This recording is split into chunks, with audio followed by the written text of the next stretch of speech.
palavra para a declaração de voto. Senhor presidente, eu quero reiterar que hoje existe um regulamento específico para carnaval, desfiles, e que nós, sim, sabemos que é uma vez por ano, mas que talvez uma vez por mês incomode muita gente. Bom, a feira está lá há 3 anos, cada um com seu espaço. Então, inclusive, teve uma reunião com os expositores, que não são poucos. E a reunião, eles não tem como fazer a mudança do palco. Não tem como, não concordaram, porque já estão todos definidos. Então, imaginem se tivesse a metalúrgica, então.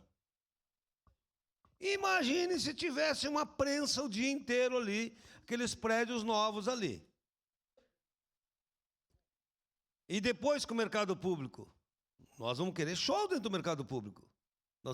Temos que ter dentro também o espaço cultural dentro da Maesa. Então, o regramento oportuniza que tenhamos o espaço cultural sem denúncia, sem multa, sem Ministério Público.